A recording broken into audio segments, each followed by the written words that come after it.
ಅನ್ನದಾತನ ಕೂಗಿಗೆ ದನಿಯಾದ ವೇದಿಕೆ. ಪ್ರಗತಿಪರ ರೈತರೊಂದಿಗಿನ ಸಂದರ್ಶನ, ಸಾವಯವ ಕೃಷಿಗೆ ಉತ್ತೇಜನ, ಬಿತ್ತನೆ ಬೀಜ, ರಸಗೊಬ್ಬರ, ಮಿಶ್ರ ಬೆಳೆ, ವಾರ್ಷಿಕ ಬೆಳೆ, ನೀರಾವರಿ ಪದ್ಧತಿ, ಕೃಷಿ ಉಪಕರಣಗಳು, ಬೆಳೆ ರೋಗ ನಿಯಂತ್ರಣದ ಬಗ್ಗೆ ಮಾಹಿತಿ ನೀಡುವ ಹಾಗೂ ಕೃಷಿ, ರೇಷ್ಮೆ, ತೋಟಗಾರಿಕೆ ಇಲಾಖೆಯಿಂದ ಸಿಗುವ ವಿಶೇಷ ಸೇವಾ ಸೌಲಭ್ಯಗಳ ಕುರಿತ ವಿನೂತನ ಕಾರ್ಯಕ್ರಮ. ತಪ್ಪದೇ ಕೇಳಿ ಪ್ರತಿ ಸೋಮವಾರ ಬೆಳಿಗ್ಗೆ 8:45 ಹಾಗೂ ಬುಧವಾರ ಸಂಜೆ 6:50. ಮರೆಯದೆ ಕೇಳಿ ನಿಮ್ಮ ನೆಚ್ಚಿನ ಸಮುದಾಯ ಬಾನುಲಿ ಕೇಂದ್ರದಿಂದ.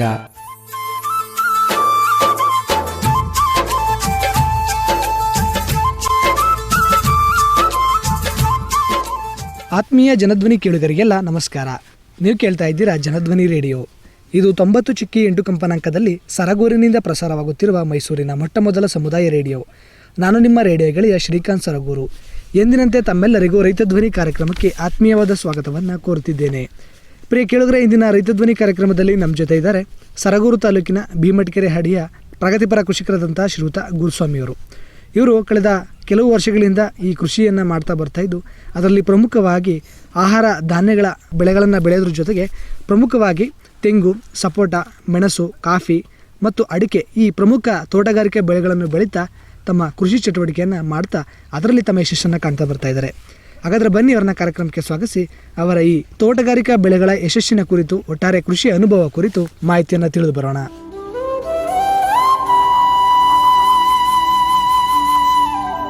ಗುರುಸ್ವಾಮಿ ಅವರ ತಮಗೆ ಕಾರ್ಯಕ್ರಮಕ್ಕೆ ಸ್ವಾಗತ. ನಮಸ್ಕಾರ. ನಮಸ್ಕಾರ ಸರ್. ಮೊದಲಿಗೆ ಭಾಳ ಸಂತೋಷ ಈ ದಿನದ ನಮ್ಮ ರೈತಧ್ವನಿ ಕಾರ್ಯಕ್ರಮದಲ್ಲಿ ತಮ್ಮ ಒಂದು ಸಮಗ್ರ ಕೃಷಿ ಮತ್ತು ಪ್ರಗತಿಪರ ಕೃಷಿಕರಾಗಿ ಒಂದು ತೋಟಗಾರಿಕೆ ಬೆಳೆಗಳಲ್ಲಿ ತಮ್ಮ ಯಶಸ್ಸನ್ನು ಕುರಿತು ತಮ್ಮ ಅನುಭವನ ನಮ್ಮ ಜೊತೆ ಹಂಚ್ಕೊಳ್ಳಿಕ್ಕೆ ಭಾಗವಹಿಸಿದ್ದೀರಾ. ಮೊದಲಿಗೆ ಈ ಕೃಷಿ ಅನ್ನೋದನ್ನು ಯಾವ ರೀತಿ ಯಾವಾಗ ಪ್ರಾರಂಭ ಮಾಡಿದ್ರಿ, ಹೇಗೆ ಪ್ರಾರಂಭ ಮಾಡಿದ್ರಿ? ಕೃಷಿ ಬಂದ್ಬಿಟ್ಟು ನಮ್ಮ ತಂದೆಯವರು ಒಂದು 30-35 ವರ್ಷದಿಂದನೂ ಮಾಡ್ಕೊಂಡು ಬರ್ತಾ ಇದ್ದಾರೆ. ಸೊ ಇವಾಗ ಅವ್ರಿಗೆ ಸ್ವಲ್ಪ ಏಜ್ ಆಗಿರೋ ಕಾರಣದಿಂದ ಸ್ವಲ್ಪ ನಾನು ಜವಾಬ್ದಾರಿ ವಹಿಸ್ಕೊಂಡು ಒಂದು 3-4 ವರ್ಷದಿಂದ ನಾನು ಅದರಲ್ಲಿ ಇವಾಗ ತೊಡಸ್ಕೊತಾ ಇದ್ದೀನಿ ಸರ್. ಕೃಷಿಯಲ್ಲಿ ತೊಡಸ್ಕೊತಾ ಇದ್ದೀನಿ. ಹಾಗಿದ್ರೆ ಕೃಷಿಯನ್ನು ಪ್ರಾರಂಭ ಮಾಡಿದಂಥ ಸಂದರ್ಭದಲ್ಲಿ ಪ್ರಮುಖವಾಗಿ ಯಾವ್ಯಾವ ಬೆಳೆಗಳನ್ನು ಬೆಳೆಯೋ ಮುಖಾಂತರ ಶುರು ಮಾಡಿದ್ರಿ? ಅದರಲ್ಲಿ ಪ್ರಸ್ತುತವಾಗಿ ಯಾವ ರೀತಿ ಬೆಳೆಗಳನ್ನು ಬೆಳೀತಾ ಇದ್ದೀರಾ? ಅದರಲ್ಲಿ ಅಲ್ಪಾವಧಿ ಬೆಳೆ, ದೀರ್ಘಾವಧಿ ಬೆಳೆಗಳು ಯಾವ ರೀತಿ ಬೆಳೀತಾ ಇದ್ದೀರಾ? ಸರ್, ಅಲ್ಪಾವಧಿ ಬೆಳೆಗಳಂತ ನಮ್ಮಲ್ಲಿ ರಾಗಿ, ಜೋಳ, ಹತ್ತಿ ಈ ಥರ ಕ್ರಾಪ್ಗಳನ್ನು ಹಾಕ್ತೀವಿ. ದೀರ್ಘಾವಧಿ ಬೆಳೆಗಳಂದ್ರೆ ನಮಗೆ ಇವಾಗ ನಾವು ಹಾಕಿರುವಂಥ ನಮ್ಮ ತಂದೆಯವರ ವ್ಯವಸಾಯ ಮಾಡಿರುವಂಥ ಅಡಿಕೆ, ಮೆಣಸು, ತೆಂಗು, ಸಪೋಟ ಹೀಗೆ ಆ ಥರದ ಬೇಸಾಯನೂ ಕೂಡ ನಾವು ಮುಂದುವರ್ಸ್ಕೊಂಡು ಬರ್ತಾ ಇದ್ದೀವಿ ಸರ್. ಎಷ್ಟು ಎಕರೆ ಜಮೀನನ್ನು ತಾವು ಹೊಂದಿದ್ದೀರಾ? ಅದರಲ್ಲಿ ಯಾವ ರೀತಿಯ ವಿಭಾಗಗಳನ್ನು ಮಾಡಿಕೊಂಡು ಈ ರೀತಿಯ ಬೆಳೆಗಳನ್ನು ಬೆಳೀತಾ ಇದ್ದೀರಾ? ಸರ್, ನಮಗಿರೋದು ಬರೀ 2 ಎಕರೆ ಜಮೀನು. ಅದರಲ್ಲಿ ನಾವು ಎಲ್ಲ ಒಟ್ಟಿಗೆ ತೆಂಗು ಒಂದು ಕಡೆ ಇದ್ದರೆ ಆ ಮಧ್ಯದಲ್ಲಿ ಏನೇನಿರುತ್ತೆ ಅದ್ರ ಮಧ್ಯ ಕಡೆ ಕಾಫಿ, ಆಮೇಲೆ ಮೆಣಸು ಈ ಥರ ಎಲ್ಲನೂ ಕೂರಿಸಿ ಅಲ್ಲಲ್ಲೇ ನಾವು ಇದು ಮಾಡ್ಕೊತಾ ಇದ್ದೀವಿ ಸರ್. ಆಮೇಲೆ ಜೋಳಕ್ಕೆ ಅಂತ ಒಂದಿಷ್ಟಾಗಲ್ಲ ಸ್ವಲ್ಪ ಬಿಟ್ಟಿದ್ದೀವಿ. ಆಮೇಲೆ ರಾಗಿಗೋಸ್ಕರ ಒಂದು ಸ್ವಲ್ಪ ಬಿಟ್ಟಿದ್ದೀವಿ ಸರ್, ಒಂದು 4 ಎಕರೆ ಈ ಥರ ಬಿಟ್ಕೊಂಡಿದ್ದೀವಿ. ಈಗ ತಾವು ತಮ್ಮ ತಂದೆಯವರೊಂದಿಗೆ ಕೃಷಿ ಮಾಡ್ತಿದ್ದಂಥ ಅನುಭವ ಆಗಿರ್ಬೋದು, ಪ್ರಸ್ತುತ ತಾವು ಸ್ವತಃ ಒಂದು ಕೃಷಿಯನ್ನು ಮಾಡ್ತಿರೋಂಥ ಅನುಭವ ಆಗಿರ್ಬೋದು, ಆ ಸಮಯದ ಕೃಷಿಗೂ ಈ ಪ್ರಸ್ತುತ ತಾವು ಮಾಡ್ತಿರೋಂಥ ಕೃಷಿಗೂ ಎಷ್ಟೆಲ್ಲ ಬದಲಾವಣೆಗಳನ್ನು ತಾವು ಅಳವಡಿಸ್ಕೊಂಡು ಒಂದು ಉತ್ತಮವಾಗಿ ಕೃಷಿಯನ್ನು ಚಟುವಟಿಕೆಯನ್ನು ಮಾಡ್ತಾ ಇದ್ದೀರಾ? ಸರ್, ಅಂದರೆ ಅವರು ಅವಾಗಿನ ಒಂದು ವ್ಯವಸಾಯ ಪ್ರಾರಂಭ ಮಾಡಿದಾಗ ಅವಾಗಲಿಂದನೂ ಕೂಡ ನಾವು ಸಾವಯವ ಕೃಷಿಯಲ್ಲಿ ನಾವು ತೊಡಸ್ಕೊಂಡಿದ್ದೀವಿ. ಕಾರಣ ಏನಂತಂದರೆ ನಾವು ಬೇರೆ ರಾಸಾಯನಿಕ ಗೊಬ್ಬರಗಳನ್ನು ಹಾಕೋದ್ರಿಂದ ಒಂದು ಮುಖ್ಯವಾಗಿ ನಮ್ಮ ಮಣ್ಣಿನ ಫಲವತ್ತತೆ ಮೇಯ್ನಾಗಿ ಹಾಳಾಗೋದೊಂದು, ಜೊತೆಗೆ ಹಣಕಾಸಲ್ಲೂ ಕೂಡ ನಾವು ಸೋತು ಹೋಗ್ಬೇಕಂತ ಪರಿಸ್ಥಿತಿ ಬರುತ್ತೆ. ಆದ ಕಾರಣಕ್ಕೆ ನಾವು ಅವಾಗಲಿಂದನೂ ಕೂಡ ಸಾವಯವ ಕೃಷಿಯಲ್ಲೇ ತೊಡಸ್ಕೊಂಡಿದ್ದೀವಿ. ನಾನು ತೊಡದ ನಂತರ ವ್ಯವಸಾಯನ ಮುಖ್ಯವಾಗಿ ನಮಗೆ ಸ್ವಾಮಿ ವಿವೇಕಾನಂದ ಯೂತ್ ಮೂವ್ಮೆಂಟಿಂದ ಅವರ ಒಂದು ಸಲಹೆ ಸಹಕಾರ ಮತ್ತು ಇವತ್ತು ಸಲಕರಣೆಗಳ ಒಂದು ಉಪಯೋಗದಿಂದ ನಮ್ಗೆ ಇನ್ನೂ ತುಂಬ ಅನುಕೂಲವಾಗಿ ಒಂದು ವ್ಯವಸಾಯನ ಮಾಡಲಿಕ್ಕೆ ತುಂಬ ಅನುಕೂಲ ಆಗ್ತಾಯಿದೆ ಸರ್. ಈಗ ಹಾಗಿರ್ಗೆ ತಾವು 2 ಎಕರೆ ಜಮೀನನ್ನು ಹೊಂದಿದ್ದೀರಾ, ಇಲ್ಲಿ ವಿವಿಧ ಬೆಳೆಗಳನ್ನು ಬೆಳೀತಾ ಇದ್ದೀರಲ್ಲ, ಇದಕ್ಕೆ ಅಗತ್ಯವಾದಂಥ ನೀರಿನ ವ್ಯವಸ್ಥೆಯನ್ನು ಯಾವ ರೀತಿ ಮಾಡ್ಕೊಂಡಿದ್ದೀರಾ? ಅದರ ನಿರ್ವಹಣೆ ಹೇಗೆ ಮಾಡ್ತಾ ಇದ್ದೀರಾ? ಸರ್, ನೀರಿನ ವ್ಯವಸ್ಥೆ ನಮಗೆ ಪಂಪ್ ಸೆಟ್ ಇದೆ, ನೀರು ತುಂಬ ಚೆನ್ನಾಗಿದೆ, ತೊಂದರೆ ಏನಿಲ್ಲ. ನಿರ್ವಹಣೆ ಬಂದ್ಬಿಟ್ಟು ನಮಗೆ ನೀರನ್ನು ಫೋಲ್ ಮಾಡ್ದೇನೆ ನಮ್ಗೆ ಎಷ್ಟು ಬೇಕು ಅಷ್ಟು ಅವಶ್ಯಕತೆ ಮಾತ್ರ ನಾವು ಉಪಯೋಗಿಸ್ಕೊಂಡು ಅದು ಅಂತರ್ಜಲ ಯಾವಾಗಲೂ ಉಳ್ಕೊಳ್ಳೋ ಮಟ್ಟಕ್ಕೆ ಅದೇ ಥರ ನಾವು ಯೂಸ್ ಮಾಡ್ಕೊತೀವಿ ಸರ್. ತಮ್ಮ ವ್ಯವಸಾಯ ಪದ್ಧತಿ ಹೇಗಿದೆ? ಯಾವ್ಯಾವ ಕ್ರಮಗಳನ್ನು ಅನುಸರಿಸ್ತಾ ಇದ್ದೀರಾ ಕೃಷಿನಲ್ಲಿ?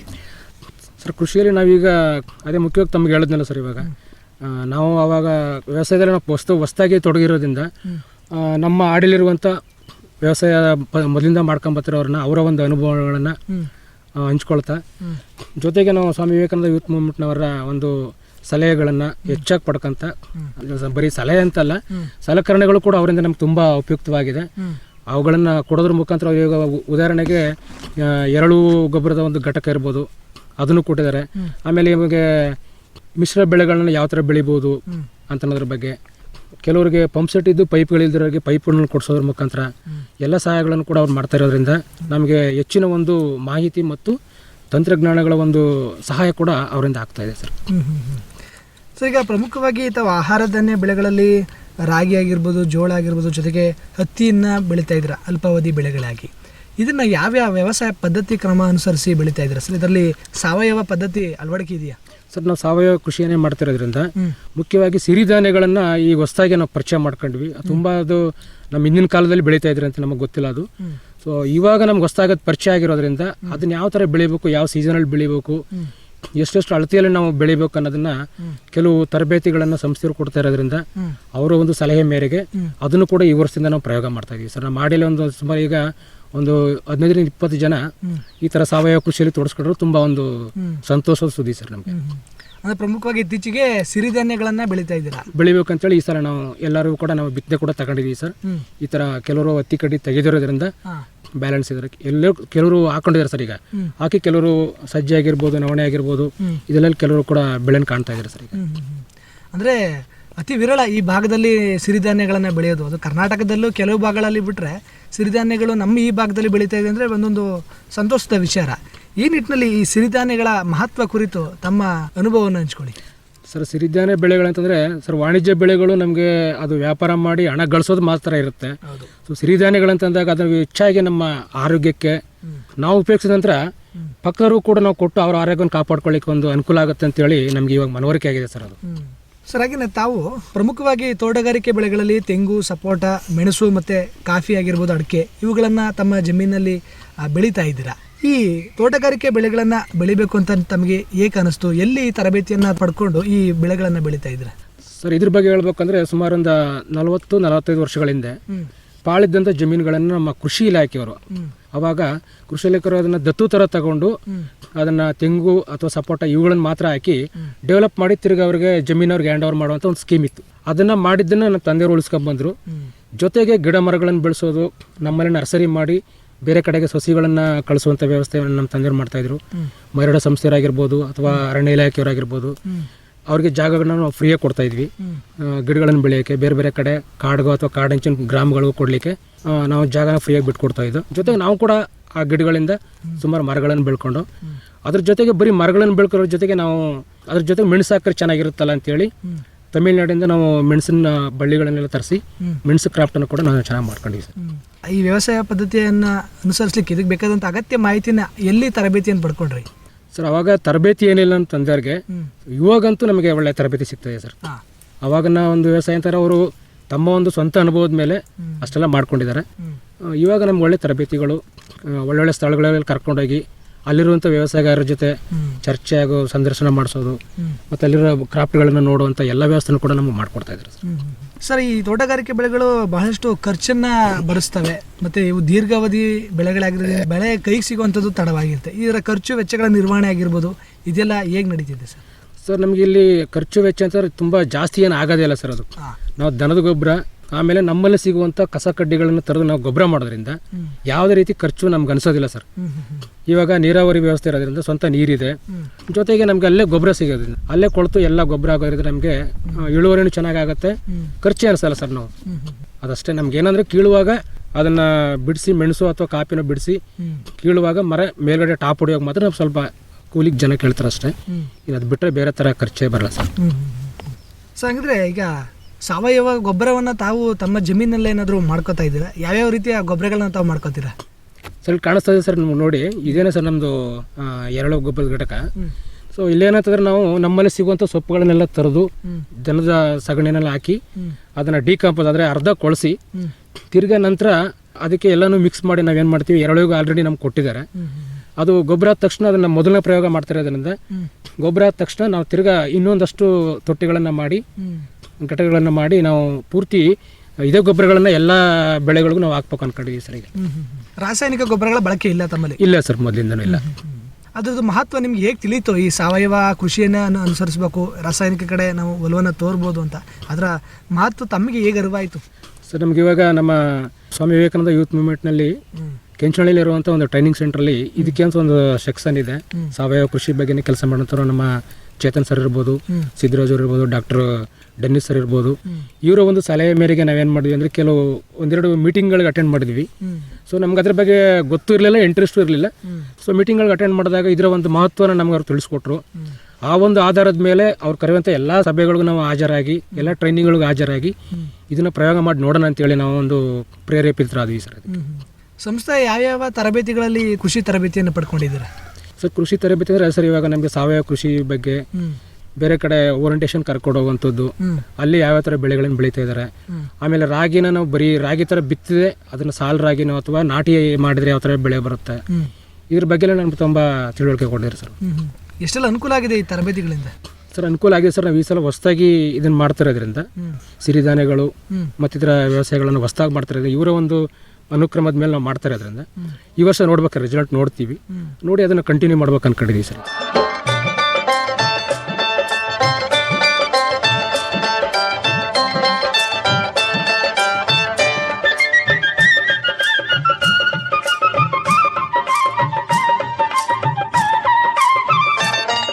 ಈಗ ತಾವೇನು 2 ಎಕರೆ ಜಮೀನು ಪ್ರದೇಶದಲ್ಲಿ ತಾವು ಈ ರೀತಿಯ ಆಹಾರ ಧಾನ್ಯಗಳಾಗಿರ್ಬೋದು ಮತ್ತು ತೋಟಗಾರಿಕೆ ಬೆಳೆಗಳನ್ನು ಬೆಳೀತಾ ಇದ್ದೀರಿ ಸರ್. ಈ ಬೆಳೆಗಳನ್ನು ಬೆಳೆದ ಜೊತೆಗೆ ಅವುಗಳನ್ನ ಸಂರಕ್ಷಣೆ ಮಾಡೋದಂಥ ಒಂದು ಸವಾಲಿನ ಕೆಲಸ. ಕಾಡು ಪ್ರಾಣಿಗಳಿಂದ ಆಗಿರ್ಬೋದು, ಇತರ ಪ್ರಾಣಿಗಳಿಂದ ಸಂರಕ್ಷಣೆ ಮಾಡೋವಂಥದ್ದು ರೈತರಿಗೆ ಒಂದು ಸವಾಲಿನ ಕೆಲಸನೇ ಸರ್. ತಾವು ಯಾವ ರೀತಿ ಪ್ರಾಣಿಗಳಿಂದ ಈ ಬೆಳೆಗಳನ್ನು ರಕ್ಷಣೆ ಕ್ರಮಗಳನ್ನು ಅನುಸರಿಸ್ತಾ ಇದ್ದೀರಾ? ಸರ್ ಇಲ್ಲಿ ಏನಾಗಿದೆ, ಮುಖ್ಯವಾದ ಒಂದು ಪ್ರಶ್ನೆನೇ ತಾವು ಕೇಳಿದ್ರೆ ಸರ್, ಈ ಭಾಗದಲ್ಲಿ ನಮಗೆ ಕಾಡಿಂಚಿನ ಒಂದು ಹಾಡಿಗಳಾಗಿರೋದ್ರಿಂದ ಮುಖ್ಯವಾಗಿ ನಮ್ಗೆ ಇರುವಂಥದ್ದೇ ಒಂದು ದೊಡ್ಡ ಪ್ರಶ್ನೆನೇ ಸರ್ ಇದು. ಕಾಡು ಪ್ರಾಣಿಗಳಂತ ಹಾವಳಿ ಅಂತೂ ನಿಜವಾಗ್ಲೂ ಇದ್ದೇ ಇದೆ. ಕೆಲವು ಟೈಮು ಆನೆಗಳು ಬರುವಂಥದ್ದು, ಆನೆಗಳು ತಪ್ಪಿಸಿದ್ರು ಕೂಡ ಕೆಲವು ಟೈಮ್ ಹಂದಿಗಳಂತೂ ಮಾಮೂಲಿ ಕಂಟಿನ್ಯೂ ಬರ್ತಾನೆ ಇರ್ತವೆ. ಅದರಿಂದ ಆದಷ್ಟು ಕಾಯಕ್ಕೆ ಪ್ರಯತ್ನ ಪಡ್ತೀವಿ. ಆದ್ರೂ ಕೂಡ ಕೆಲವು ಟೈಮ್ ಬಂದು ಮೇಯ್ಕೊಳ್ಳುವಂಥ ಪರಿಸ್ಥಿತಿ ಇರುತ್ತೆ. ಆದರೂ ಅದನ್ನು ಹಂಗೆ ಕಂಟಿನ್ಯೂ ಮಾಡ್ಕೊಂಡು ಹೋಗ್ತಾ ಇದ್ದೀವಿ ಸರ್. ಅವರು ಡಿಪಾರ್ಟ್ಮೆಂಟ್ ಕಡೆಯಿಂದ ಬಂದು ಕಾಯ್ತಾರೆ. ಅವ್ರು ಕಣ್ ತಪ್ಪಿಸಿನೂ ಕೂಡ ಕೆಲವು ಟೈಮ್ ಬಂದು ಹಾನಿ ಮಾಡುವಂಥ ಪರಿಸ್ಥಿತಿ ಇದ್ದೇ ಇದೆ ಸರ್. ಬೆಳೆಗಳು ನಾಶ ಆದಂಥ ಸಂದರ್ಭದಲ್ಲಿ ಪರಿಹಾರಕ್ಕೆ ಏನಾದರೂ? ಸರ್ ಪರಿಹಾರಕ್ಕೆ ನಾವು ಕೊಡ್ತೀವಿ. ನಮ್ಮಲ್ಲಿ ಅದು ಒಂದು 5,000 ಬೆಳೆ ನಾಶ ಆಗಿದ್ರೆ ಅಲ್ಲಿ ಡಿಪಾರ್ಟ್ಮೆಂಟ್ ಕಡೆಯಿಂದ ಸಿಗುವಂಥದ್ದು 1,000 2,000 ಕೊಡ್ಬೋದು ಅಷ್ಟೇ. ಅದಕ್ಕೆ ನಾವು ಹೊಲ್ದು ಅರ್ಜಿಗಳನ್ನು ಕೊಟ್ಟು ಅದನ್ನು ಫಾಲೋಅಪ್ ಮಾಡಬೇಕು. ಸುಮ್ಮನೆ ಅಂತೂ ಯಾರು ತಂದು ಕೊಡೋದಿಲ್ಲ. ಸೊ ಆದ್ರೂ ಕೂಡ ನಮ್ಮ ರೈತರಿಗೆ ಇದು ಒಂಥರ ನಾಶನೇ ಸರ್. ಅದು ಪ್ರಾಣಿಗಳಿಂದ ನಾಶ ಆಗ್ತಾಯಿದೆ. ಆದ್ರೂ ಕೂಡ ಕೆಲವರು ಆಯಿತು ಬಂದು ಮೇಯ್ಕೊಂಡು ಹೋಗಲಿ, ಇಲ್ಲ ನಾವೇ ತಿನ್ನೋದು ಬೇಡ ಅಂತ ನಮ್ಮ ಮನಸ್ಸನ್ನು ಇಟ್ಕೊಂಡು ನಡ್ಕೊಂಡು ಹೋಗ್ತಿದ್ದಾರೆ ಸರ್. ಸರ್ ಹಾಗೇನೆ ತಾವು ಈ ತಮ್ಮ ಕೃಷಿ ಚಟುವಟಿಕೆಗಳಿಗೆ ಕೃಷಿ ಇಲಾಖೆಯಿಂದ ಆಗಿರ್ಬೋದು, ಪ್ರಮುಖವಾಗಿ ಈ ಥರ ಸಂಘ ಸಂಸ್ಥೆಗಳಿಂದ ಆಗಿರ್ಬೋದು, ಯಾವ ರೀತಿ ಎಲ್ಲ ನೆರವನ್ನು ಪಡ್ಕೋತಾ ಇದ್ದೀರಾ ಸರ್? ನಮಗೆ ಕೃಷಿ ಇಲಾಖೆಯಿಂದ ನಾವು 2 ಸಾರಿ ನಾವು ಜೆಟ್ ಪೈಪ್ಗಳನ್ನು ಮಾತ್ರ ತಗೊಂಡಿದ್ದೀವಿ. ಅದು ಬಿಟ್ಟರೆ ಟಾರ್ಪಲ್ಗಳನ್ನು ಮಾತ್ರ. ನಮ್ಮ ಕೃಷಿ ಇಲಾಖೆಗಿಂತ ಇವಾಗ ನಮ್ಗೆ ಸಿಗ್ತಾ ಇರುವಂಥದ್ದು ನಮ್ಮ ಸಂಸ್ಥೆ ಕಡೆಯಿಂದ ನಮಗೆ ಸಬ್ಸಿಡಿ ದರಕ್ಕಿಂತನೂ ಕಡಿಮೆ ದರದಲ್ಲಿ, ನಮಗೆ ಕಡಿಮೆ ದರದಲ್ಲಿ ಕಾಂಟ್ರಿಬ್ಯೂಷನ್ ಅಂತ ನಮಗೆ 10% ಕೊಡ್ತಾರೆ ಅಷ್ಟೇ. 10% ನಾವು ಕಟ್ಕೊಟ್ರೆ ನಮಗೆ ಎಲ್ಲ ಕೃಷಿ ಸಲಕರಣೆಗಳನ್ನು ಅವರು ಸಪೋರ್ಟ್ ಮಾಡ್ತಾ ಇದ್ದಾರೆ. ರಾಗಿನಂತೂ ಫ್ರೀಯಾಗೆ ಕೊಟ್ಟಿದ್ದಾರೆ. ಅದಕ್ಕೇನು ದುಡ್ಡು ಇಸ್ಕೊಂಡಿಲ್ಲ. ನವಣೆ ಆಗಲಿ, ಸಜ್ಜೆ ಆಗಲಿ, ಸಾಮೆ ಆಗಲಿ, ಇಂಥವುಗಳನ್ನ ಸಿರಿಧಾನ್ಯಗಳನ್ನ ನಮಗೆ ಫ್ರೀಯಾಗೆ ಕೊಡ್ತಾ ಇದ್ದಾರೆ. ನಾವು ಬೆಳೆದಾಗ ಮಾತ್ರ ಒಂದು 5 ಸೇರಿ ರಾಗಿ ಬಿತ್ತನೆಗೆ ಅಂತೇಳಿ ಅಷ್ಟೇ ನಾವು ಕೊಡೋದಷ್ಟೇ, ಇಲ್ಲ ಫ್ರೀಯಾಗಿ ಕೊಟ್ಟಿದ್ದಾರೆ ಸರ್ ನಮಗೆ. ಸರ್ ಹಾಗೇನೆ ಈಗ ತಾವು ಪ್ರಮುಖವಾಗಿ ಆದಿವಾಸಿ ಸಮುದಾಯದವರಾಗಿರೋದ್ರಿಂದ ತಮ್ಮ ಹಿರಿಯ ಆದಿವಾಸಿಗಳು ಅರಣ್ಯದಲ್ಲಿ ಆಗಿರ್ಬೋದು ಅವ್ರದ್ದೇ ಆದಂಥ ಒಂದು ವ್ಯವಸಾಯ ಪದ್ಧತಿ ಕ್ರಮಗಳನ್ನ ಅನುಸರಿಸಿ ಕೃಷಿಯನ್ನು ಮಾಡ್ತಾಯಿದ್ರು. ಆ ಪದ್ಧತಿ ಏನಾದರೂ ತಾವೇನಾದ್ರು ಅನುಸರಿಸ್ತಾ ಇದ್ರೆ, ಅಳವಡಿಕೆ ಮಾಡ್ಕೊಂಡಿದ್ರ ಸರ್? ಹಿಂದೆ ನಮ್ಮ ಆದಿವಾಸಿ ಸಮುದಾಯರೆಲ್ಲ ಕಾಡಲ್ಲಿದ್ದು ಅಲ್ಲಿಂದ ನಾವು ಇವಾಗ ರಿಹ್ಯಾಬಿಲಿಟೇಷನ್ ಆಗಿ ಕೆಲವು ಹಾಡಿಗಳಲ್ಲಿ ವಾಸ ಮಾಡ್ತಾರಂಥದ್ದು. ಅವಾಗೆಲ್ಲ ಕಮರಿ ಬೇಸಾಯ ಅಂತ ಕರೀತಾರೆ. ಅದನ್ನು ಮಾಡಿ ಕೆತ್ತನೆ ಮಾಡಿ ಅವರು ಅಲ್ಲಲ್ಲಿ ತಾವು ಬೇಕಾದ್ದನ್ನು ಮಾತ್ರ ಅವ್ರು ಬೆಳ್ಕೊತಾ ಇದ್ರು. ವಾಣಿಜ್ಯ ಬೆಳೆಗಳಂತರ ಯಾವುದು ಅಲ್ಲಿ ಮಾಡೋಕ್ಕೆ ಅವಕಾಶ ಇರಲಿಲ್ಲ. ಇವಾಗ ಇಲಾಖೆ ನಮ್ಮನ್ನು ಹೊರಗಡೆ ಹಾಕಿರೋದ್ರಿಂದ ಕೆಲವ್ರಿಗೆ ಜಮೀನಿದೆ, ಕೆಲವ್ರಿಗೆ ಜಮೀನು ಇಲ್ದಿರೋರು ಅಲ್ಲಿ ಇಲ್ಲಿ ಕೂಲಿ ನಾಲಿ ಮಾಡ್ತಾರೆ. ಜೊತೆಗೆ ಜಮೀನಿರೋರು ಒಂದಷ್ಟು ಈ ಒಂದು ಹೊರಗಡೆ ಜನ ಯಾವ ಥರ ವ್ಯವಸಾಯ ಮಾಡ್ತಾರೆ ಆ ಪದ್ಧತಿನ ಅನುಸರಿಸ್ಕೊಂಡು ಅವ್ರ ಹತ್ರ ಕಲಿತು ಅಥವಾ ಈ ಥರ ಸಂಘ ಸಂಸ್ಥೆಗಳ ಒಂದು ಸಲಹೆ ಮೇರೆಗೆ ಮಾಡಿ ವ್ಯವಸಾಯ ಮಾಡ್ತಾ ಇದ್ದಾರೆ ಸರ್. ಈಗ ಸರ್ ಈಗ ತಾವೇನು ಈ ಆಹಾರ ಧಾನ್ಯಗಳಾಗಿರ್ಬೋದು, ತೋಟಗಾರಿಕೆ ಬೆಳೆಗಳನ್ನಾಗಿರ್ಬೋದು, ಈ ಬೆಳೆಗಳು ಕೈಗೆ ಬಂದಂಥ ಸಂದರ್ಭದಲ್ಲಿ ಯಾವ ರೀತಿಯಾದಂಥ ಮಾರುಕಟ್ಟೆ ವ್ಯವಸ್ಥೆಯನ್ನು ಮಾಡಿಕೊಂಡು ಈ ಮಾರಾಟ ಪ್ರಕ್ರಿಯೆಯನ್ನು ಮಾಡ್ತಾ ಇದ್ದೀರಾ ಸರ್? ಅದರಲ್ಲಿ ಆಹಾರ ಧಾನ್ಯಗಳನ್ನು ಯಾವ ರೀತಿ ಮಾರಾಟ ಮಾಡ್ತಾ ಇದ್ದೀರಾ, ಅದರಲ್ಲಿ ತೋಟಗಾರಿಕೆ ಬೆಳೆಗಳನ್ನು ಯಾವ ರೀತಿ ಮಾರಾಟ ಮಾಡ್ತಾ ಇದ್ದೀರಾ ಸರ್? ಆಹಾರದ ಧಾನ್ಯದ ಒಂದು ಮಾರುಕಟ್ಟೆ ಅಂತ ನಾವು ಮಾರ್ಕೆಟ್ಗೆ ತಗೊಂಡೋಗೋದಿಲ್ಲ ಬಿಡಿ ಸರ್. ನಮ್ಮ ಮನೆಗೆ ಸ್ವಂತ ಬೇಕು. ಅದು ಈಗ ಬೆಳೀತಿರೋದು ಸಿರಿಧಾನ್ಯಗಳಾಗಲಿ, ರಾಗಿನೇ ಆಗಲಿ, ಜೋಳ ಆಗಲಿ, ಜೋಳನ ಒಂದು ವೇಳೆ ಕೊಟ್ಬಿಟ್ರು ನೀವು ರಾಗಿ ಅಂತ ನಮ್ಗೆ ಬೇಕಲೇಬೇಕು. ಹೌದು. ಯಾವುದೇ ರೀತಿ ನಾವು ಮಾರಾಟ ಮಾಡಲ್ಲ ಸರ್. ಮಾರಾಟ ಮಾಡೋಂಥದ್ದಾದರೆ ಹತ್ತಿ ಅಥವಾ ತೆಂಗು, ಸಪೋಟ ಈ ಥರದ್ದು ನಾವೇನು ಮಾಡ್ತೀವಿ ಹೊರಗಡೆ ಮಾರ್ಕೆಟಿಗೆ ನಾವು ಕೊಡ್ತಾ ಇದೀವಿ ಸರ್. ಪ್ರಮುಖವಾಗಿ ತೋಟಗಾರಿಕೆ ಬೆಳೆಗಳು ಎಲ್ಲೆಲ್ಲಿ ಮಾರಾಟ ಮಾಡ್ತಾ ಇದ್ದೀರಾ ಸರ್? ತೋಟಗಾರಿಕೆ ಬೆಳೆಗೆ ಅಂದರೆ ನಮಗೆ ಮೆಣಸನ್ನ ನಾವು ತಮಿಳ್ನಾಡು ಕೊಟ್ಬಿಡ್ತೀವಿ, ಕಾಫಿ ಅಲ್ಲಿಗೆ ಕೊಡ್ತೀವಿ, ಸಪೋಟನ ಮೈಸೂರು ಮಾರ್ಕೆಟ್ನವ್ರು ಬಂದು ಇಲ್ಲೇ ತಗೊಂಡೋಗ್ತಾರೆ ಸರ್. ಅದು ಬಿಟ್ಟರೆ ತೆಂಗು ನಮ್ಮಲ್ಲಿ ಲೋಕಲಲ್ಲೇ ನಮಗೆ ಮನೆಗೆ ಎಷ್ಟು ಬೇಕು ಅಷ್ಟು ಬಿಟ್ಕೊಂಡು ತೆಂಗನ್ನು ಇಲ್ಲೇ ಕೊಡ್ತೀವಿ ಸರ್. ಸರ್, ಹಾಗಿದ್ರೆ ತಾವು ಈ ರೀತಿಯ ಸಾವಯವ ಕೃಷಿಯನ್ನು ಅನುಸರಿಸ್ತಾ ಅದರ ಈಗ ಸಮುದಾಯದಲ್ಲಿ ಒಂದು ಮನಸ್ಥಿತಿ ಇರುವಂಥದ್ದಂದರೆ ಸಾವಯವ ಕೃಷಿಯಲ್ಲಿ ಅಧಿಕ ಇಳುವರಿ ಸಿಗೋದಿಲ್ಲ, ಲಾಭ ಸಿಗೋದಿಲ್ಲ. ರಾಸಾಯನಿಕ ಕೃಷಿನಲ್ಲಿ ಬೇಗ ಇಳುವರಿ ಸಿಗುತ್ತೆ, ಲಾಭ ಸಿಗುತ್ತೆ ಅನ್ನೋದೊಂದು ಮನಸ್ಥಿತಿ ಇದೆ ಸರ್. ತಾವೊಬ್ಬ ಸಾವಯವ ಕೃಷಿಕರಾಗಿ ಇತರ ರೈತರಿಗೆ ಈ ಸಾವಯವ ಕೃಷಿಯ ಮಹತ್ವ ಕುರಿತು ತಮ್ಮ ಅನುಭವದ ಪ್ರಕಾರ ಏನು ಸಲಹೆ ಕೊಡ್ತೀರಾ? ಕೊನೆಯದಾಗಿ ನನ್ನ ಸಲಹೆ ಏನಂತಂದರೆ, ನಮ್ಮ ಸಾವಯವ ಕೃಷಿಯಿಂದ ನಾವು ಈ ವರ್ಷ ಮೊದಲನೇದಾಗಿ ಮಾಡ್ತಾ ಇರ್ಬೋದು, ಆದರೆ ಹಿಂದಿನಿಂದಲೂ ನಾವು ಸಾವಯವ ಕೃಷಿಯಲ್ಲಿ ನಾವು ಯಾವುದೇ ರೀತಿಯಾದ ಗೊಬ್ಬರಗಳನ್ನು ಯೂಸ್ ಮಾಡದೆ ಬೆಳೀತಿರೋದ್ರಿಂದ ಆವಾಗಲಿಂದನೂ ನಾವು ಬೆಳೆಯಲ್ಲಿ ಹೆಚ್ಚು ಇಳುವರಿಯನ್ನು ಕಂಡ್ಕೊಂಡ್ಬಂದಿದ್ದೀವಿ. ಜೊತೆಗೆ ಈ ವರ್ಷ ಇವರ ಒಂದು ಸಲಹೆ ಮೇರೆಗೆ ಕೆಲವು ಪರಿಕರಗಳನ್ನು ಉಪಯೋಗಿಸೋದ್ರ ಮುಖಾಂತರ, ಎರೆಹುಳು ಗೊಬ್ಬರಗಳನ್ನು ಉಪಯೋಗಿಸೋದ್ರ ಮುಖಾಂತರ ನಾವು ಹೆಚ್ಚು ಇಳುವರಿ ಕಾಣ್ತೀವಿ. ಇದನ್ನ ಬರೀ ನಾವು ಆದಿವಾಸಿ ಜನಾಂಗದವ್ರು ಮಾತ್ರ ಅಲ್ಲ, ಪ್ರತಿಯೊಬ್ಬರು ಕೂಡ ಉಪಯೋಗಿಸ್ಕೊಬೋದು. ಇದರಿಂದ ಆಮೇಲೆ ಸಿರಿಧಾನ್ಯಗಳನ್ನು ಬೆಳೆದು ನಾವೇ ಉಪಯೋಗಿಸೋದ್ರಿಂದ ನಮ್ಮ ಮಕ್ಕಳ ಆರೋಗ್ಯ, ನಮ್ಮ ಆರೋಗ್ಯ ಎಲ್ಲವೂ ಕೂಡ ಚೆನ್ನಾಗಿರುತ್ತೆ ಅಂತೇಳಿ ಎಲ್ರಿಗೂ ಹೇಳಕ್ಕೆ ಇಷ್ಟಪಡ್ತೀನಿ ಸರ್. ಹಾಗೆ ತಾವು ಈ ರೀತಿ ಸಾವಯವ ಕೃಷಿಯನ್ನು ಅವಲಂಬಿಸಿ ಒಂದು ಕೃಷಿಯನ್ನು ಮಾಡ್ತಿರೋದ್ರಿಂದ ತಮ್ಮ ಆದಾಯದ ಸ್ಥಿತಿಗತಿ ಆಗಿರ್ಬೋದು, ಆರ್ಥಿಕ ಬೆಳವಣಿಗೆ ಆಗಿರ್ಬೋದು ಹೇಗಿದೆ? ಪರವಾಗಿಲ್ಲ ಸರ್. ಈಗ 3 ಮಕ್ಕಳು ನಾವು ಓದಿಸ್ತಾ ಇದ್ದೀವಿ. ನಮ್ಮ ಮನೆ ಕುಟುಂಬನೂ ಚೆನ್ನಾಗಿ ನಡೀತಿದೆ ಸರ್ ಈ ಒಂದು ವ್ಯವಸಾಯದಿಂದ. ಅಂದರೆ ಉತ್ತಮವಾದಂಥ ಆದಾಯವನ್ನು ಪಡಿತಾ ಇದ್ದೀರಾ? ಹೌದು ಸರ್. ಅಂದರೆ ಸಾವಯವ ಕೃಷಿನಲ್ಲಿ ಯಾವುದೇ ರೀತಿಯ ನಷ್ಟ ಅನ್ನೋದು ತಮಗೆ ಕಂಡು ಬಂದಿಲ್ಲ? ಖಂಡಿತ ಇಲ್ಲ ಸರ್. ಸೊ ಈಗ ಪ್ರಸ್ತುತವಾಗಿ ನೋಡ್ತಂದ್ರೆ ತಾವು ಈ 2 ಎಕರೆ ಜಮೀನು ಪ್ರದೇಶದಲ್ಲೇ ಈ ರೀತಿಯ ಆಹಾರ ಧಾನ್ಯಗಳು ಮತ್ತು ತೋಟಗಾರಿಕೆ ಬೆಳೆಗಳನ್ನು ಬೆಳೆದು ಅದರಲ್ಲೂ ಸಾವಯವ ಕೃಷಿಯನ್ನು ಮಾಡ್ತಾ ಅದರಲ್ಲಿ ಒಂದು ಯಶಸ್ಸನ್ನು ಕಾಣ್ತಾ ಇದ್ರು ಸರ್. ಕೆಲವೊಂದು ರೈತರು ತಮ್ಮಲ್ಲಿ ಕಡಿಮೆ ಭೂಮಿ ಇದೆ, ನಮ್ಮಲ್ಲಿ ಯಾವುದೇ ರೀತಿಯ ಉತ್ತಮ ಬೆಳೆಗಳನ್ನು ತೆಗೆಯೋಕ್ಕಾಗಲ್ಲ, ಹೆಚ್ಚಿಗೆ ಇಳುವರಿಯನ್ನು ಪಡೆಯೋಕ್ಕಾಗಲ್ಲ, ಅಧಿಕ ಭೂಮಿ ಇದ್ರೇ ನಾವು ಕೃಷಿನಲ್ಲಿ ಯಶಸ್ಸನ್ನು ಕಾಣೋದಕ್ಕೆ ಸಾಧ್ಯ ಅನ್ನೋದೊಂದು ಮನಸ್ಥಿತಿ ಇರ್ತದೆ. ಅಂಥ ರೈತರಿಗೆ ಕಡಿಮೆ ಭೂಮಿನಲ್ಲಿ ಯಾವ ರೀತಿ ಎಲ್ಲ ಬೆಳಿಬೋದು ಅನ್ನೋದು ಕುರಿತು ತಾವೇನು ಸಲಹೆ ಕೊಡೋಕೆ ಇಷ್ಟಪಡ್ತೀರಾ? ಸರ್, ಮಾಡ್ಬೋದು ಸರ್. ಇವಾಗ ಮಿಶ್ರ ಬೆಳೆ ಅಂತ ನಾವೇನು ಬೆಳಿತೀವೋ ಆ ಪದ್ಧತಿನ ಅನುಸ್ಕೊಡಿಸ್ಕೊಂಡ್ರೆ ಖಂಡಿತವಾಗೂ ನಾವು ಬೆಳಿಬೋದು. ಅದಕ್ಕೇನು ನಾವು ರಾಗಿ ಹಾಕಕ್ಕೆ 10 ಎಕರೆಗೆ ಹಾಕ್ಬೇಕು, 20 ಎಕರೆಗೆ ಹಾಕ್ಬೇಕು ಅಂತೇನಿಲ್ಲ. ನಮಗೆ ಮನೆ ಉಪಯೋಗಕ್ಕೆ ನಮ್ಗೆ ಎಷ್ಟು ಬೇಕು ಅಷ್ಟು ಯಾವುದೇ ಬೆಳೆನ ಬೆಳಿಬೇಕಾದ್ರೆ ವಾಣಿಜ್ಯ ಬೆಳೆಗೆ ಅದ್ರ ಮಧ್ಯೆ ನಾವು ವಾಣಿಜ್ಯ ಬೆಳೆಗಳನ್ನು ಕೂಡ ಬೆಳೆಯೋದ್ರ ಮುಖಾಂತರ ನಾವು ಕೃಷಿಯಲ್ಲಿ ಯಶಸ್ಸನ್ನು ಕಾಣ್ಬೋದು ಸರ್. ಯಾಕೆಂದರೆ ಕಡಿಮೆ ಭೂಮಿ ಇರೋಂಥ ರೈತರುಗಳೇ ಭಾರಿ ಯಶಸ್ಸನ್ನು ಕಾಣ್ತಾ ಇದ್ದಾರೆ ಅಧಿಕ ಭೂಮಿ ಇರೋಂಥ ರೈತರಿಗಿಂತ. ಈ ಸಂದರ್ಭದಲ್ಲಿ ಸಾವಯವ ಕೃಷಿಯನ್ನು ಅಳವಡಿಸ್ಕೊಂಡು ಮಿಶ್ರ ಬೆಳೆ ಬೆಳೆಯೋದ್ರಿಂದ ಆ ಕಡಿಮೆ ಭೂಮಿ ಪ್ರದೇಶದಲ್ಲೇ ಹೆಚ್ಚಿನ ಆದಾಯವನ್ನು ಕಾಣ್ಬೋದು ಅಂತ ಹೇಳ್ತಾ ಇದ್ದೀರಾ? ಖಂಡಿತ ಸರ್. ನಾವು ಸಾವಯವ ಕೃಷಿ ಮಾಡೋದ್ರಿಂದ ಯಾವುದೇ ರೀತಿ ರಾಸಾಯನಿಕ ವಸ್ತುಗಳನ್ನು ಉಪಯೋಗಿಸೋದ್ರಿಂದ ನಮ್ಮ ಭೂಮಿ ಮುಖ್ಯ ಉಳ್ಕೊಳುತ್ತೆ ಸರ್. ಭೂಮಿಯ ಫಲವತ್ತತೆ ನಮ್ಮ ಮುಖ್ಯವಾಗಿ ಉಳ್ಕೊಳ್ಳೋದ್ರಿಂದ ನಮಗೆ ಜೊತೆಗೆ ಬದುಗಳನ್ನು ಮಾಡ್ಕೊಂಡು ನಾವು ಭೂಮಿಯ ಒಂದು ಫಲವತ್ತತೆ ಹಾಳಾಗದಂಗೆ ನೋಡ್ಕೊಂಡ್ರೆ ಖಂಡಿತವಾಗ್ಲೂ ನಾವು ಯಶಸ್ವಿಯಾಗಿ ನಾವು ಅದನ್ನು ಬೆಳಿಬೋದು ಸರ್. ಯಾವುದೇ ಬೆಳೆ ಆದರೂ ಚೆನ್ನಾಗಿ ಬರುತ್ತೆ ಅವಾಗ. ಅದೇ ನಿಮ್ಮ ಮಾತಿನಂತೆ ಒಂದು ಈ ರೀತಿ ಅರ್ಥೈಸಿದ್ರೆ ನಾವು ನಮ್ಮ ಪೀಳಿಗೆಯಲ್ಲಿ ಯಾವ ರೀತಿ ಕೃಷಿಯನ್ನು ಮಾಡಿ ಭೂಮಿಯ ಫಲವತ್ತತೆಯನ್ನು ಉಳಿಸಿ ನಾವು ಮುಂದಿನ ಪೀಳಿಗೆಗೆ ಆ ಫಲವತ್ತ ಭೂಮಿಯನ್ನು ಕೊಡಬೇಕಾಗಿದೆ. ಆ ನಿಟ್ಟಿನಲ್ಲಿ ಹೆಚ್ಚಿನದಾಗಿ ನಾವು ಸಾವಯವ ಕೃಷಿಯನ್ನು ಮಾಡೋದ್ರಿಂದ ಭೂಮಿ ಫಲವತ್ತತೆ ಉಳ್ಕೊಂಡು ಮುಂದಿನ ಪೀಳಿಗೆಗೆ ಅದೊಂದು ಅನುಕೂಲಕ್ಕೆ ಉಳ್ಕೊಳ್ಳುತ್ತೆ ಸರ್. ಹೌದು. ಹಾಗೇನೆ ತಮ್ಮ ಈ ಕೃಷಿ ಚಟುವಟಿಕೆಯಲ್ಲಿ ತಮ್ಮ ಕುಟುಂಬದವರ ಸಹಕಾರ ಹೇಗಿದೆ? ಆ ಕುಟುಂಬದವರ ಸಹಕಾರ ಇದರಿಂದ ಕೃಷಿನಲ್ಲಿ ಎಷ್ಟೆಲ್ಲ ಅನುಕೂಲ ಆಗುತ್ತೆ ಸರ್? ಕೃಷಿಯಲ್ಲಿ ನಮಗೆ ನಾನು ತೊಡಗಿಸ್ಕೊಂಡಿರೋದ್ರಿಂದ ಇವಾಗ ಮುಖ್ಯವಾಗಿ ನಮ್ಮ ತಂದೆ ತಾಯಿ ಅವರುಗಳು ಕೂಡ ಸಲಹೆ ಕೊಡ್ತಾರೆ, ಆದಷ್ಟು ಅವರು ಬಂದು ಕೆಲಸ ಮಾಡ್ತಾರೆ. ಜೊತೆಗೆ ನಮ್ಮ ಫ್ಯಾಮಿಲಿಯಲ್ಲೂ ಕೂಡ ಒಟ್ಟಾಗಿ ನಾವು ಕೆಲಸ ಮಾಡ್ತೀವಿ ಸರ್. ಎಷ್ಟೆಲ್ಲ ಅನುಕೂಲ ಫ್ಯಾಮಿಲಿ ಎಲ್ಲ ತೊಡಗಿಸೋದ್ರಿಂದ ಕೃಷಿನಲ್ಲಿ? ಸರ್, ನಮಗಿಲ್ಲಿ ನಾವು ಹೊರಗಡೆಯಿಂದ ನಾವು ಆಳು ಕರೆದು ಕೆಲಸ ಮಾಡಿಸೋದಕ್ಕಿಂತ ನಮ್ಗೆ ಎಷ್ಟಾಗುತ್ತೋ ಒಂದು ದಿನಕ್ಕೆ ಅಷ್ಟು ಕೆಲಸಗಳನ್ನ ಮಾಡ್ಕೊಂತ ಹೋದ್ರೆ ಒಂದು ಕಡೆ ಚೆನ್ನಾಗಿ ಆಗತ್ತೆ ಅಂತೇಳಿ ನನ್ನ ಇಷ್ಟ. ಅಂದರೆ ಕೂಲಿ ಕೂಡ ಉಳಿಯುತ್ತೆ. ಕೂಲಿ ಉಳಿಯುತ್ತೆ, ಜೊತೆಗೆ ಇಲ್ಲಿ ಸಿಗೋದು ಕಷ್ಟ ಸರ್. ಕೂಲಿ ಉಳಿಯೋದಕ್ಕಿಂತ ಸಿಗೋದೇ ಕಷ್ಟ. ಆ ಥರದ ಪರಿಸ್ಥಿತಿ ಇರುವಾಗ ನಾವು ಆದಷ್ಟು ನಾವೇ ಅಲ್ಲಿ ಶ್ರಮ ಪಟ್ಟರೆ ಖಂಡಿತ ಅದನ್ನು ಬೆಳಿಬೋದು ಸರ್, ಯಾವುದೇ ಬೆಳೆಗಳನ್ನು. ಭಾಳ ಸಂತೋಷ ಗುರುಸ್ವಾಮಿ, ಸಾಕಷ್ಟು ವಿಚಾರಗಳನ್ನು ತಮ್ಮ ಸಾವಯವ ಕೃಷಿಯಲ್ಲಿನ ಅನುಭವ ಆಗಿರ್ಬೋದು, ತಮ್ಮ ಮಿಶ್ರ ಬೆಳೆಗಳ ಕುರಿತು ಮಾಹಿತಿಯನ್ನು ಹಂಚ್ಕೊಳ್ತಾ ಬಂದ್ರಿ. ಈಗ ಕಾರ್ಯಕ್ರಮದ ಕೊನೆಯ ಹಂತಕ್ಕೆ ಬರ್ತಾ ಇದ್ವಿ. ಕೊನೆಯದಾಗಿ ತಮ್ಮ ಮಾತುಗಳನ್ನು ಕೇಳ್ತಿರೋಂಥ ನಮ್ಮ ಜನಧ್ವನಿ ಕೇಳುಗರಿಗೆ ಆಗಿರ್ಬೋದು ಅಥವಾ ತಾಲೂಕಿನ ರೈತರಿಗೆ ಈ ಮೂಲಕ ತಾವೇನು ಕಿವಿ ಮಾತಾಡೋಕ್ಕೆ ಇಷ್ಟಪಡ್ತೀರಾ? ಸರ್, ಕೊನೆಯದಾಗಿ ನನ್ನ ಒಂದು ಸಲಹೆ ಏನಂತಂದರೆ, ಮುಖ್ಯವಾಗಿ ಗಿಡ ಮರಗಳನ್ನು ಬೆಳೆಸಿ ಜೊತೆಗೆ ಕಾಡನ್ನು ಉಳಿಸಿದಾಗ ಈ ವರ್ಷದ ಮಳೆ ಎಲ್ಲರೂ ನೋಡಿರುವಂಥದ್ದೇ. ನಮ್ಮ ತಾಲೂಕಲ್ಲೂ ಕೂಡ ಮಳೆ ಯಥೇಚ್ಛವಾಗಿ ಆಗಿರ್ಬೋದು, ಅದು ಪ್ರತಿ ವರ್ಷ ಹಿಂಗೆ ಇರುತ್ತೆ ಅಂತ ಹೇಳೋಕ್ಕೆ ಸಾಧ್ಯನೇ ಇಲ್ಲ. ದಯವಿಟ್ಟು ಕಾಡನ್ನು ಉಳಿಸ್ಕೊಳ್ಳೋದ್ರ ಮುಖಾಂತರ ಒಂದು ಒಳ್ಳೆಯ ಮಳೆಗಳನ್ನು ಬೆಳೆಗಳನ್ನು ಕಾಣಲಿಕ್ಕೆ ಸಾಧ್ಯ ಆಗುತ್ತೆ.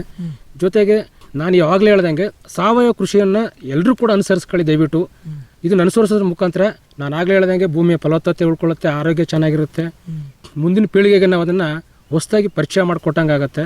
ಇವಾಗ ಎಷ್ಟೋ ಜನ ಸಿಟಿಗಳಲ್ಲಿ ಹೋಗಿ ದುಡಿದು ಏನು ಸಂಪಾದನೆ ಮಾಡ್ಬೇಕಂತಿರೋದಕ್ಕಿಂತ ವ್ಯವಸಾಯದಲ್ಲಿ ತೊಡಗಿಸ್ಕೊಂಡ್ರೆ ಖಂಡಿತವಾಗ್ಲೂ ಯಶಸ್ಸನ್ನು ಕಾಣ್ಬೋದು ಅಂತೇಳಿ ಎಲ್ರಿಗೂ ನಾನು ಈ ಮುಖಾಂತರ ಕೇಳ್ಕೊತಾ ಇದ್ದೀನಿ ಸರ್. ಭಾಳ ಸಂತೋಷ ಗುರುಸ್ವಾಮಿಯವರೇ, ಇಷ್ಟೊತ್ತು ನಮ್ಮ ರೈತಧ್ವನಿ ಕಾರ್ಯಕ್ರಮದಲ್ಲಿ ತಾವು ಭಾಗವಹಿಸಿ ತಾವೇನು ಕಳೆದ ಕೆಲವು ವರ್ಷಗಳಿಂದ ಈ ಕೃಷಿ ಚಟುವಟಿಕೆಯನ್ನು ತೊಡಗಿಸ್ಕೊಳ್ತಾ ಅದರಲ್ಲಿ ಪ್ರಮುಖವಾಗಿ ತಮ್ಮ 2 ಎಕರೆ ಸೀಮಿತ ಪ್ರದೇಶದಲ್ಲೇ ಆಹಾರ ಬೆಳೆಗಳನ್ನು ಬೆಳೆಯೋದ್ರ ಜೊತೆಗೆ ಪ್ರಮುಖವಾಗಿ ತೋಟಗಾರಿಕೆ ಬೆಳೆಗಳಾದಂಥ ತೆಂಗು, ಸಪೋಟ, ಮೆಣಸು, ಕಾಫಿ ಮತ್ತು ಅಡಿಕೆ ಈ ಪ್ರಮುಖ ಬೆಳೆಗಳನ್ನು ಬೆಳೀತಾ ಬರ್ತಿರೋದಾಗಿರ್ಬೋದು. ಈ ಬೆಳೆಗಳನ್ನು ಬೆಳೆಯಲಿಕ್ಕೆ ನೀರಿನ ವ್ಯವಸ್ಥೆ ಮತ್ತು ನಿರ್ವಹಣೆ ಮಾಡೋದ್ರ ಕುರಿತಾಗಿರ್ಬೋದು, ವ್ಯವಸಾಯ ಪದ್ಧತಿಯಲ್ಲಿ ಪ್ರಮುಖವಾಗಿ ಸಾವಯವ ಕೃಷಿ ಪದ್ಧತಿಯನ್ನು ಅನುಸರಿಸಿರೋದಾಗಿರ್ಬೋದು, ಖರ್ಚು ವೆಚ್ಚಗಳ ನಿರ್ವಹಣೆ ಆಗಿರ್ಬೋದು, ಮತ್ತು ಆ ಬೆಳೆಗಳನ್ನು ರಕ್ಷಣೆ ಮಾಡ್ಕೊಳ್ಳೋದಾಗಿರ್ಬೋದು, ಬೆಳೆದಂಥ ಬೆಳೆಗಳನ್ನು ಯಾವ ರೀತಿಯೆಲ್ಲ ಮಾರುಕಟ್ಟೆ ವ್ಯವಸ್ಥೆಯಲ್ಲಿ ಮಾರಾಟ ಮಾಡ್ತಾ ಇದ್ದೀರಾ, ಪ್ರಮುಖವಾಗಿ ಕಡಿಮೆ ಹಾಗೂ ಸೀಮಿತ ಪ್ರದೇಶದಲ್ಲಿ ಸಾವಯವ ಕೃಷಿಯನ್ನು ಅನುಸರಿಸಿದ್ರೆ ಎಷ್ಟೆಲ್ಲ ಉತ್ತಮವಾದ ಇಳುವರಿಯನ್ನು ಆದಾಯವನ್ನು ಗಳಿಸ್ಬೋದು ಅನ್ನೋ ಕುರಿತು ತುಂಬ ಉಪಯುಕ್ತ ಮಾಹಿತಿಯನ್ನು ನಮಗೆ ಹಾಗೂ ನಮ್ಮ ಕೇಳುಗರಿಗೆ ಈ ಕಾರ್ಯಕ್ರಮದ ಮುಖಾಂತರ ತಿಳಿಸ್ಕೊಡೋದಕ್ಕೆ ತಮಗೆ ತುಂಬ ಹೃದಯದ ಧನ್ಯವಾದಗಳು. ತಮಗೂ ಕೂಡ ಸರ್, ನಮ್ಮ ಆಡಿ ಪರವಾಗಿ ಹಾಗೂ ನಮ್ಮ ವೈಯಕ್ತಿಕ ಕೂಡ ತಮಗೆ ವಂದನೆಗಳನ್ನು ತಿಳಿಸ್ತಾ ಇದ್ದೀನಿ ಸರ್.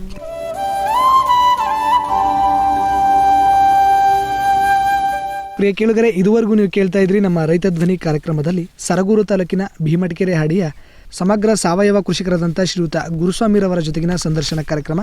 ಇದಾಗಿತ್ತು ಇವತ್ತಿನ ನಮ್ಮ ರೈತ ಧ್ವನಿ ಕಾರ್ಯಕ್ರಮ. ಮತ್ತೆ ಮತ್ತೊಂದು ರೈತ ಧ್ವನಿ ಕಾರ್ಯಕ್ರಮದಲ್ಲಿ ಮತ್ತೊಬ್ಬ ಪ್ರಗತಿಪರ ರೈತರ ಅನುಭವದೊಂದಿಗೆ ತಮ್ಮನ್ನು ಮತ್ತೆ ಭೇಟಿಯಾಗ್ತೀನಿ. ಅಲ್ಲಿಯವರೆಗೂ ಕೇಳ್ತಾ ಇರಿ ಜನಧ್ವನಿ. ಇದು ನಿಮ್ಮ ನೆಚ್ಚಿನ ಹಾಗೂ ಮೈಸೂರಿನ ಮೊಟ್ಟಮೊದಲ ಸಮುದಾಯ ರೇಡಿಯೋ ಕೇಂದ್ರ 90.8 ಕಂಪನಾಂಕದಲ್ಲಿ ಸರಗೂರಿನಿಂದ ಪ್ರಸಾರವಾಗುತ್ತಿದೆ. ನಮಸ್ಕಾರ.